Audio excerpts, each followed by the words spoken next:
The Word of God is alive and powerful, sharper than any two-edged sword, piercing even to the dividing asunder of the soul and the spirit, and of the joints and the marrow, and is a critic of the thoughts and intents of the heart.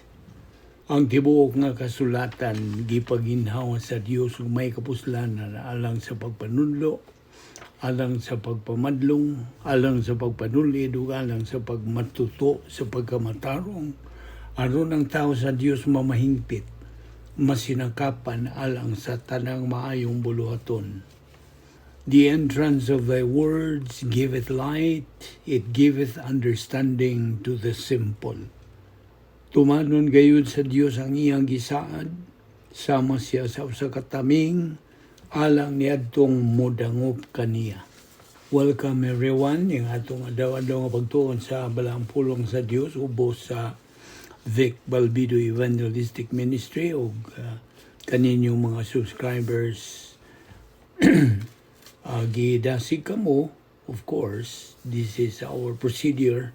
Ikinahanglan ng atong sugid sa tanan natong mga salang nabuhat ni nga dawa. All personal sins, mental attitude sins, lingual sins, or overt sins, kini mahimong babag sa atong pagtuon sa Balang Pulong sa Dios. Busa ato kining hinganlan, isugid, pinagis paggamit sa prinsipyo sa 1 Juan 1:9. Aron kita punan sa Espiritu Santo may balik ang atong pakiamitay uban sa Dios. O andam na sa kita sa pagtuon sa pulong sa Dios. Alang kanimo dili pa magtotoo, tumuo ka kang Ginoong Hesus ug ikaw maluwas. Mga buhat, Kapitulo 16, versikulo 31. Kagahapon, oh by the way, ang uluhan sa atong giduputan sa pagtuon mao kini, is there really a God? Ana bagyo'y Diyos. Okay. Now,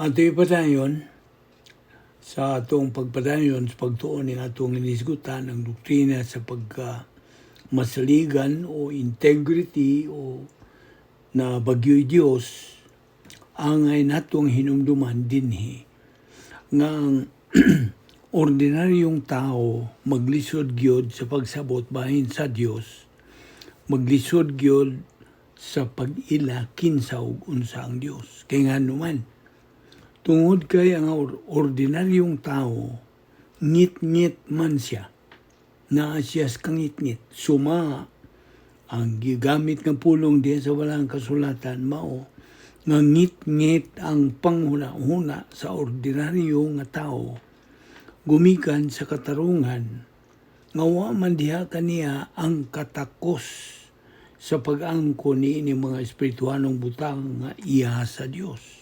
Wala siya katakos. Atong nakita na nga ang instruksyon sa Biblia mao nga ang Dios Espiritu Santo mao'y magatudlo kanato sa kamatuoran o kinahanglan nga ang tao mosimba sa Dios pinagi lamang sa Espiritu o sa kamatuoran. Now this is a very clear example unsa ang pamaagi sa tao aron iyang masinati ang pagkatinuod, pagkamatuod sa Dios diha sa iyahang kinabuhi. Ato usab nga nakita sa atuan na nga miaging pagtuon nga usa ka magtutuo nga bag-o pa nga makaangkon niining kaluwasan, nagakinahanglan siya niining pag-ugmad sa maong kahimtang. Ang ngayon sab natong hinumdum o recall ang pagkamahimo mainungdanon sa pagtulunan bahin sa gitawag og post-salvation epistemological rehabilitation. Sanglit dako man kining ikatampo sa kaugmaran sa pagtubo sa bag-o pa nga Kristohanon. Bisan tuod ang usa ka bag-o nga Kristohanon nakadawat na sa kaluwasan, wa pagyud ka na siya'y alamag o pagkasayod sa mga espirituhanong mga butang o sa mga espiritual nga pamaagi sa pagkinabuhi. Why? Tungod wa pa man diha kaniya ang mga espirituhanong sangkap nga maghahatag kaniya og katakos niining mao nga pamaagi sa pagkinabuhi. Inumdumi kini. Being spiritual is not automatic for a believer to experience. Dili. Ikinahanglan ang iyang mapadinayunon, malahutayon nga pagtuon. Ug ang iyang persistent and consistent nga pagbuhat o pagtuman sa mga instruksyon nga iyang makatunan alang sa pamaagi sa iya karong pagkinabuhi ingon nga Kristohanon. And get this, we cannot discover God's character or personality, but into our darkness shines the grace of God. He has revealed Himself. Karon, ang Diyos dili tinago. Okay? He is not hidden. Kita ra mo mga tao ang way katakos sa pagklaro sa Diyos. Wa tay katakos sa pagtanaw kaniya ingon nga espiritual. Kung wa usab kanato ang mga espiritual nga sangkap alang niining mao nga kahimtang. Mo'y hinungdan nga nanggawas ang labihan sa kadaghang kalaki sa tao aron lang kunuhay mahimong tinuod ang Dios sa ilahang kinabuhi. Na pagkaniuban ning mga tawhan na moingon og di na lang kumutuo sa Dios. Sanglit alang kanila kuno mura magtungason ng pag-angkon niya ng katakos nga magkaklaro sa pagkatinuod sa Dios. Apan bisang unsa man kahimtang sa tao, whether he believes there is a God or whether he does not believe there is a God, whether para niya iya lang paningkamutan aron siya mahilangit o unsa mang mga pamaagi. Just bear this in mind. Inumdumigin ni. Ang Dios dili ug dili gayud mausab. Ingon man ang iyang mga pulong dili gayud mausab. Dili mahanaw. Sabta ka na pag-ayo. Sa gisulti sa Diyos. Sa in English, heaven and earth shall pass away, but my words will never pass away. That is why, sabta ka na pag-ayo. Angay na ito kining klarohon nining atong pagtuon bahin sa kinaiya o kinsa ang Diyos. Nga ang Diyos dili ug dili nung kagayod siyang mausab. Sanglit usaman ka na sa iyang attribute nga ingon nga Diyos. Attribute ka na niya, kinaiya ka na sa Diyos. Kung kitang mga tao magama tagatua, ato namang problema. Di na problema sa Diyos. Ato lang problema, dili na problema sa Diyos. That's why, the only tumong sa Diyos mao ang iyang pagpadayag sa iyang kaugalingon ngari ka nato, aron natong maklaro ang insakto nga mga pamaagi nga iyang gipahimutang para natong mga tao niining kalibutan na.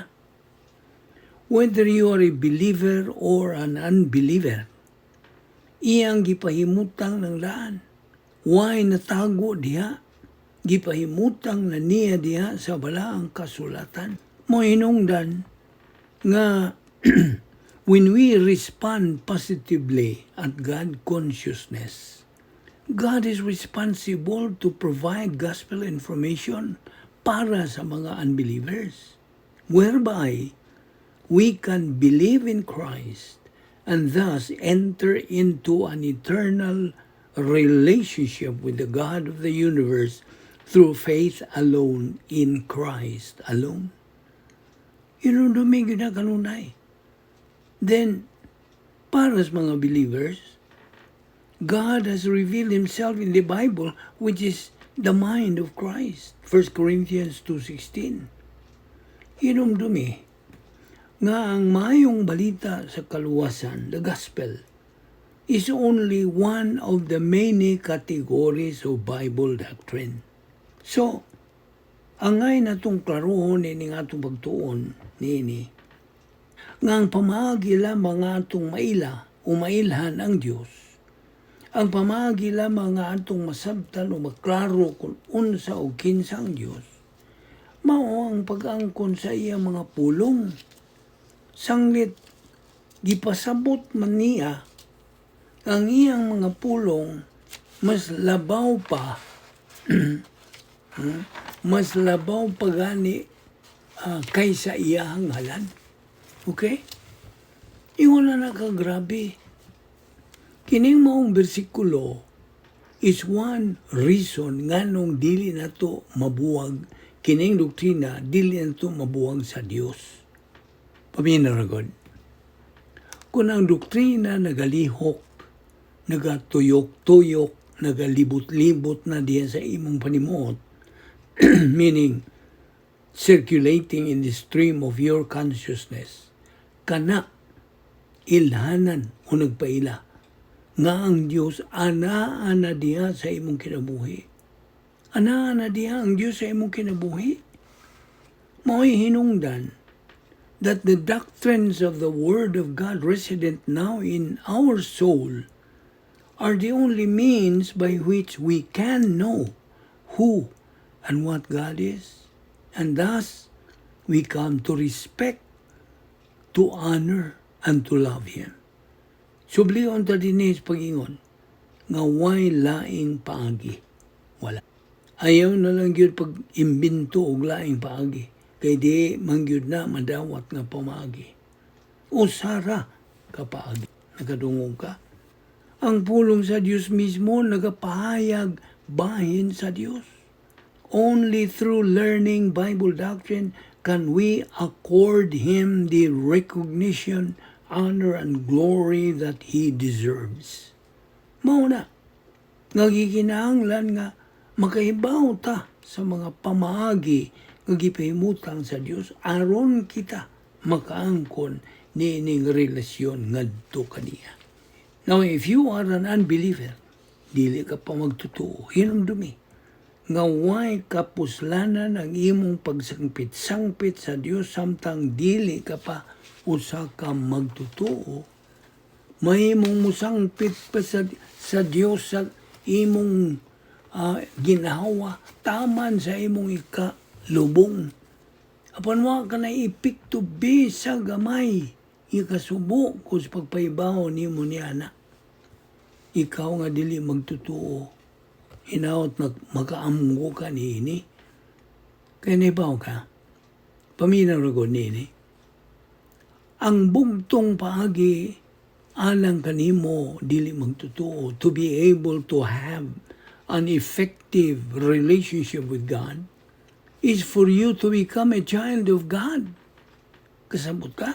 Mo bitaw ng ato ning balik-balik kay mahimo lamang kang anak sa Dios kung ikaw mohimo og desisyon sa pagtuo, pagdawat kang Ginoong Jesucristo ingon nga imong personal nga manluluwas. The doctrines of the Word of God resident in our soul are the only means by which we can know who and what God is, and thus come to respect and love Him. Apan pangutana, how does God enable us to understand what is normally beyond our comprehension? Aniya na ang unang problema. Kung ato kining ipadayon, ugma.